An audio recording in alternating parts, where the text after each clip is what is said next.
This is Abe Friedtanzer from Awards Buzz, and I'm very excited to be speaking with Renée Elise Goldsberry about Girls5eva. How are you, Renée? I'm so good. Great. Can you tell me how you're like Wickie in real life?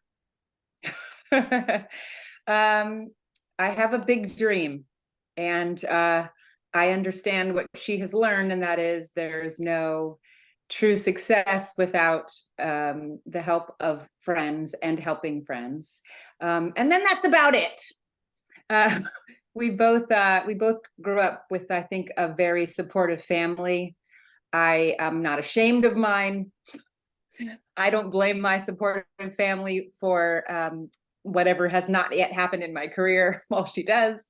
But I just learn, mostly I learn a lot from her because she is not thwarted at all by huge mistakes that she makes. She's not afraid to, she's not, the risk of making mistakes doesn't stop her from taking really big swings. She's unapologetically ambitious, and I like that. I like that about her. I mean, I think I need that in my life. I think that's fair. It was also fun to see this season just a little bit more of her past, including her solo album, which really didn't go so well. Do you have any highlights from filming, doing those sort of bit performances? The solo. I think the funniest part is the fact that I have to turn around and there's only one half of my dress made. So I think the point of the bit really is that I rushed my solo album and it wasn't finished. And so you see me at a show performing and I have a dress on, it looks like, but then I get really into the music and I start turning around singing it, and this back half of my dress is not made. So while on television, the back half of me is blurred out. On the set that day, I just had to turn around and let the world see. I had to let the world see that was a big swing in my life, but it paid off because I think it's hilarious. The show has many hilarious moments. What is it like filming it? Do you find it hard to get through takes just because some stuff is so ridiculous?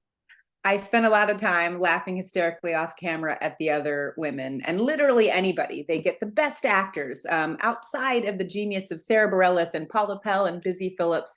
We have this. Sometimes I marvel when I look at the seasons 1 and 2, also, and even season 3, and see actors that even came on for a couple of lines. How funny they are, how great they are. I think our show has a very fertile ground in New York City of people that are just actors, comedians, singers. We get anybody that'll show up. Anybody that will show up, we'll put them on, and they always end up making us better.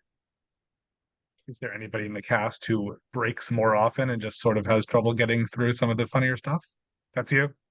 Probably me. I think only because I have probably one of the most famous breaks. I think I posted a picture of myself with I am I guarantee you is the most ugly cry face you've ever seen. But there just comes a time, especially it's really around the end of the filming of the season, where the accumulation of the hilarity just it builds up and it explodes. And there was a time at the end of one of the seasons where I hadn't realized I was supposed to do a bit about Bruce Springsteen having a Broadway show, and they had the lyrics written of like just the words written about what I was supposed to sing, but I didn't have a melody. Maybe they had sent me one, I didn't get it. So in the moment I had to improvise a melody. And I was, it was just, I had a ponytail that was like pulling my scalp out because it was so long and obnoxious. I was in a really tight leather skirt that was so short it couldn't really sit underneath me, if you know what I mean.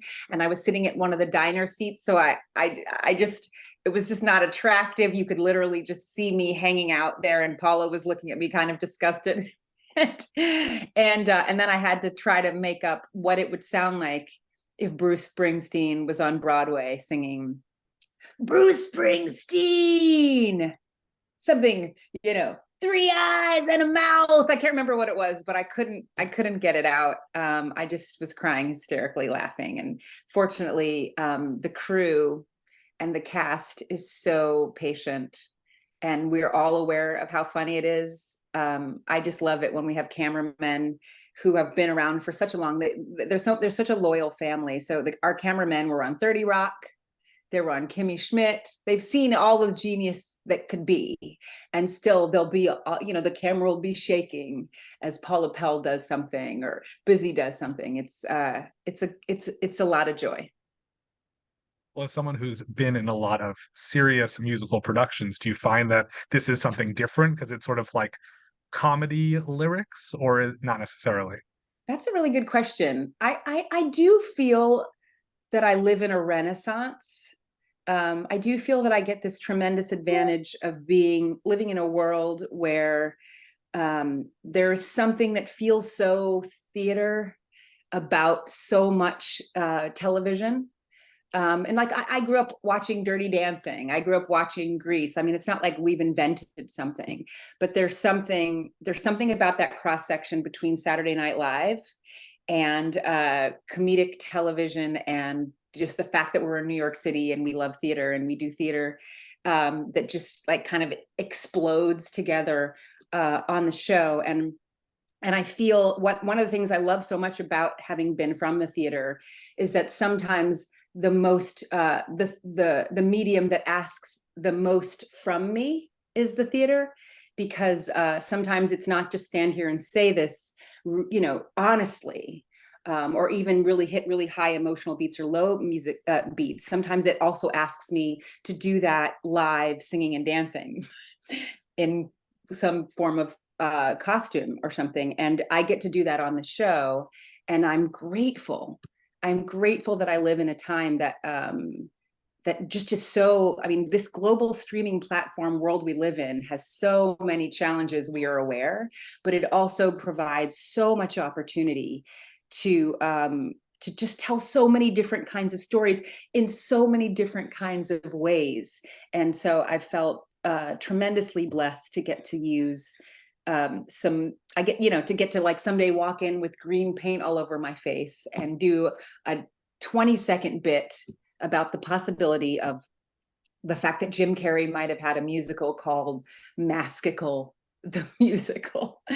I mean, that they're just an incredibly creative writing team, and that goes not just for Meredith Scardino and her incredible team and the producing team, but also Jeff Richmond and the music team, and then we can bring choreography in, and then we can bring in the stylists, and everybody is so invested in something that might not seem as religiously important to the rest of the world as it does to us. We are so grateful. I mean, it was born in COVID, and we were all just grateful to have a place to go away from the people that we were kind of, quarantining with. But now we're 4 years later, we're season 3, we're on Netflix, and there's other jobs in the world. I mean, maybe not as many as there were last year, but there are other things to do, and still there is such a reverence and such a gratitude for the ability to make this thing. And every new episode that we get to do, we are humbly grateful. Have you noticed a shift in just popularity and people talking about the show since it moved over to Netflix? Yes, Busy Phillips. Well, first of all, Busy Phillips. Just we were on a quick, kind of, when you do the text string and then you hit FaceTime and then everybody calls you on your text string, your group text. So I just had that awesome moment. And the reason why I had it is because we found out we were nominated for TCA awards. And we're so thrilled about that. And of course, our show, well, I'll say our show got a nomination, which is huge. And I got a nomination, which is huge. And before I even found out, they were all calling me, crying, because we're just so grateful for any affirmation for this thing that we think is so beautiful and we love so much. We're so grateful to anybody that loves it. And the critics have been such awesome, huge fans of us, and so supportive. And Busy just told me a story about being in Arizona at her sister's music theater camp. And all the girls, ran up to her because she's Busy Phillips. And one of the girls ran up and said, "Oh my God, you're on Girls5eva." and she got really excited, as we do. And then she said, I think she was a young Black girl, and she said, "That means you know Renee Goldsberry. Will you tell her that I've been watching her?" And anyway, I'm sure Busy gets that affirmation 100 million times a day, and she's very gracious about it. But the fact that somebody gave it to her for me made her start weeping because she's just such a beautiful human being, and we have we just cherish opportunities to lift each other up. So she called me about this TCA award, and then she started telling me the story and crying that a little girl watched Girls5eva and was excited about me being on there. And that's how I feel. I feel very grateful that we have an opportunity to be on Netflix, and that we are reaching a wider global audience, and that there are people all over the world that might get some of this joy. Well, I'm sure you have a lot of fans, who know you from Broadway coming to your TV stuff because of that. I feel like I knew you from a lot of TV shows beforehand, and I actually thought I remembered you being on a lot more of The Following than you were in. It looks like you actually were I only in was, a few yeah. episodes. I thought it was like a main. I just thinking back, but The Good Wife, She-Hulk, other things. Do you feel like Can I that tell there you about is? The Following? That happened to me too. I was supposed to be in more, and then I just showed up at work one day, and they're like, "So you're dying." I'm like, "What? Yeah, you're getting killed." I'm like, "Really? I thought it was gonna be movies." Well, my summary of that show is that every episode starts with "We're going to protect you, you'll be fine," and that person is dead by the end of the. It's not a happy series, certainly. Just a great way to kill off characters. A little note of trivia: the actor that cut my finger off in The Following stars in She-Hulk, and he's a genius and a star. Yeah, so that's the beauty of having been around for more than a minute. Is that, especially in the world we live in now, when shows are coming back. So I have a son who's just turned 15, and he started watching White Collar. Who, go figure, right? Go figure. It's brand new. It's new to him, and he was watching it, and I thought, one of these days, in his streaming, in his binging, he's going to come across his mom. And so the other night I said, have you seen anyone you know on White Collar yet? And he said, "Yeah, Mom, you were on there." And I said, "How did I look?" And he said, "Exactly the same." And being that it was many years ago, I said that it must have been a bad day. That's fun. Well, we at Awards Buzz here, we love awards. And I'm curious if you're watching anything that you've seen recently, show or performance that you feel is particularly awards worthy besides Girls by Eva. Oh my gosh, everything. I'm watching Shogun. It's genius. Um, yeah, I watched The Gilded Age. I just had an opportunity to do an interview with Christine Baranski and realize in the moment all of the things we had in common in our career. I was at a big party for everyone in the Universal group, and I just saw everywhere I looked, I'm like, oh, oh, oh, oh, and I got to do this round table with all of these tremendous comedic actors and learn so much for them.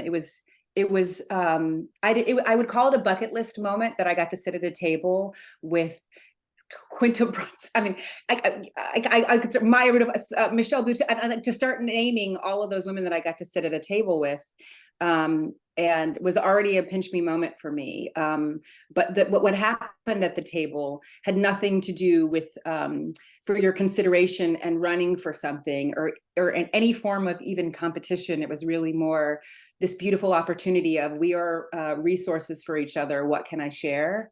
And that's the greatest thing in the whole wide world, is access to the people in this family, from the people that write about it, to the people that write it, to the people that do it, to the people that costume it, to the people that light it. We are such a crazy tribe of gypsies. And I feel to be a part of this family is greater than I could have ever dreamed to be a part of this family. And I'm grateful. I'm grateful that I get to watch the tremendous work of the people that are for your consideration. I'm rooting for all of them. And it's a gift to do. I think that's a wonderful perspective. Thank you so much for your time, and I wish you plenty of luck in the future.